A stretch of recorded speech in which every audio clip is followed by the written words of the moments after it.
Ok les gars, nouvel épisode de 0 to 10 000 euros. Et aujourd'hui, on va voir comment ma montre, ok, détermine si je suis introverti ou extraverti. Et pourquoi être introverti ou extraverti est super important dans le business. Parce que ça peut déterminer comment tu dois travailler, qu'est-ce qui marche pour toi et comment être le plus efficace pour atteindre ses objectifs selon si tu es introverti ou extraverti. Alors là, je t'arrête tout de suite, tu vas me dire, oui, introverti, extraverti, ça veut dire quoi? Ok, ça veut dire quoi? Ça veut dire que tu gagnes de l'énergie quand tu es avec des gens et tu en perds quand tu es là c'est extraverti, et tu en perds quand tu es tout seul. Ok, et introverti c'est l'inverse. Ou alors il y a une autre définition, c'est tu préfères, en tout cas tu te sens plus à l'aise quand tu es tout seul et ça te dérange pas de rester tout seul longtemps que et par contre c'est pas que tu te sens moins à l'aise, mais si il y a beaucoup de monde autour et que c'est pas forcément tes potes, ça peut te gêner quoi. En tout cas pour travailler ou ce genre de choses, ça peut beaucoup te gêner. Et alors là aussi, deuxième chose, je t'arrête encore tout de suite. Tu vas me dire oui mais introverti, extraverti, c'est un spectre. On n'est pas soit extraverti soit introverti. Oui, c'est un spectre. Mais je connais peu de monde qui sont au milieu du spectre. Ok, beaucoup ont une grosse majorité extravertie ou introvertie, et généralement on le sait relativement facilement, même si on peut se poser des questions. Parce que, admettons que t'es quelqu'un qui est timide et extraverti, ok? T'as jamais parlé à des gens, ok? T'es timide et extraverti, ce qui fait que quand t'es entouré de gens, tu peux te sentir à l'aise et dans un environnement propice, mais comme tu es timide, tu te sens mal à l'aise parce que tu te sens exclu et t'arrives pas à sociabiliser. Donc, dans ce cas-là, ça peut être compliqué de savoir si t'es extraverti ou introverti. Bref, le mieux, c'est justement d'avoir cette petite montre. Pourquoi? Parce que c'est une Garmin que j'ai reçue à mon anniversaire. Et avec un pote, on a constaté un truc. En tout cas, moi j'ai constaté quelque chose. Je lui ai fait part et il m'a dit ouais, c'est sûr, c'est ça. J'ai la même chose. C'est quoi? En fait, on peut mesurer notre stress là-dessus, sur ma montre. Ça marche en fonction de ta fréquence cardiaque et plein de choses, il y a des capteurs. Et tu peux mesurer aussi ta body battery. Qu'est-ce que ça veut dire body battery?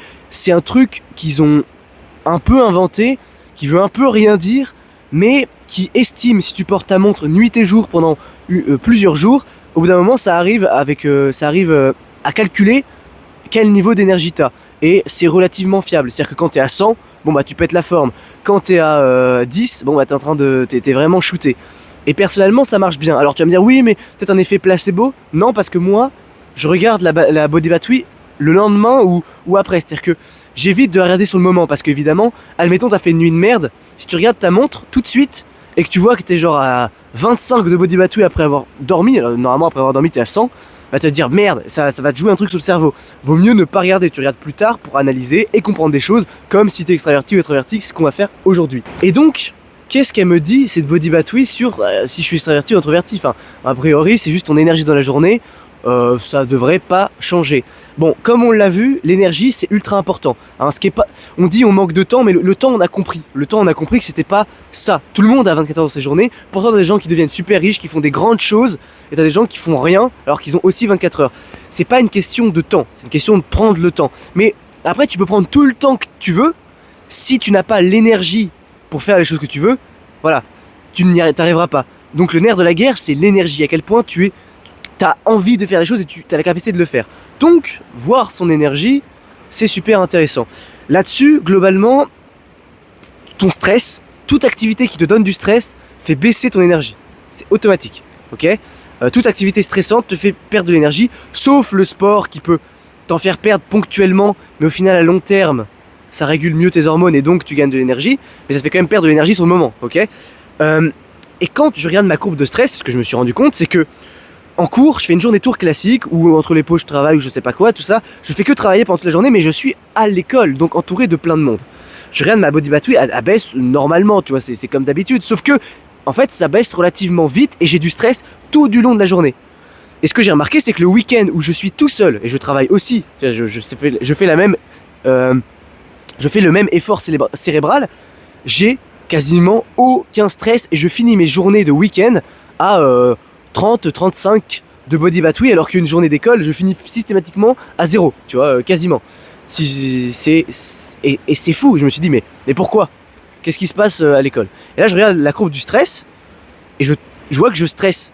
Et il y a un jour où je commençais plus tard. Là, j'ai commencé plus tard, donc j'étais chez moi et je vois que chez moi, bon bah je stresse pas. Pourtant je suis en train de travailler. Et dès que je vais à l'école, bam, du stress et la body tweet 10 minutes de baiser. En gros, quand je suis entouré de gens, mon énergie baisse.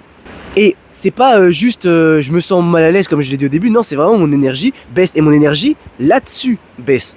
Et je stresse, donc c'est mauvais. J'ai du cortisol, j'ai plein de trucs qui ne servent à rien quand je travaille. Et j'ai même fait le test à l'échelle d'une journée, c'est-à-dire que je peux faire 1 heure de cours, il y a stress. 1 heure où je travaille dans une salle où je suis tout seul, il n'y a pas stress. Ok? Et encore mieux, j'irai plus loin, je pense que quand tu es introverti, tu ne stresses pas quand tu es entouré de gens que tu connais. Parce que pour la vidéo, j'ai demandé à ChatGPT, j'ai essayé de comprendre un peu mieux pour vérifier si ma théorie était vraie. Et il m'a dit oui, c'est totalement ça.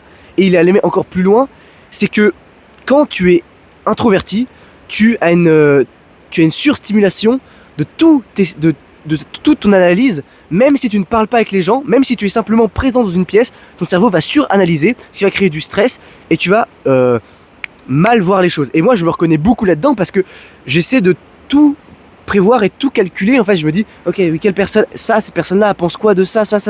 Et donc en fait je fais beaucoup en fonction du reste. Et donc ça crée beaucoup de stress. Alors que quand tu es entouré de gens que tu connais, tu sais comment ils vont réagir.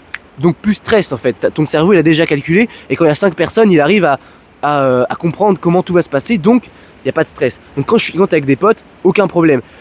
Et le résultat, parce qu'on va pas faire, la vidéo va pas être interminable, c'est quoi? C'est que si t'es extraverti, essaye de travailler avec des gens. Parce que moi, ce que j'ai demandé à ChatGPT, c'est est-ce que peut-être que c'est pas pareil pour tout le monde? Peut-être que les extravertis aussi, ils perdent de l'énergie quand ils sont entourés de gens. Peut-être que c'est normal, c'est la nature humaine d'analyser. Non.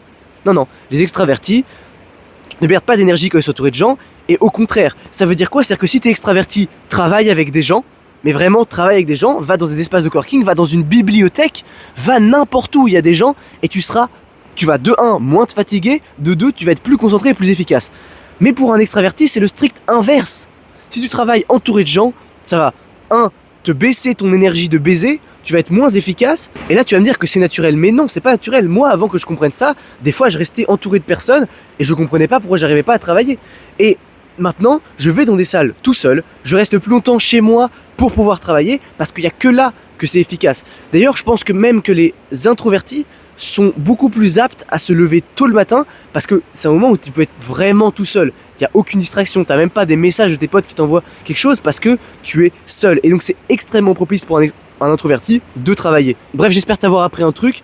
Essaye de t'analyser, achète peut-être pas forcément une montre comme ça, mais essaie de comprendre, essaie de voir si une journée où tu es full entouré de gens, tu es fatigué à la fin, ou une journée est-ce que tu es full tout seul, même en travaillant, est-ce que tu es moins fatigué? Voilà, essaye de voir ça, ça va déterminer si tu es introverti ou extraverti. Évidemment c'est un spectre, hein. Peut-être qu'il y a des gens qui sont ultra introvertis mais qui arrivent quand même à travailler entouré de personnes. Essaye de faire en fonction de toi. Dans la vie, tout est personnalisation. Faut pas suivre les conseils de gens comme moi qui... Non, faut les prendre, réfléchir, les remind et les appliquer à toi. Voilà. Bref, amour et protéines, paix sur terre mes frères et sœurs. C'était Fabien. Salut!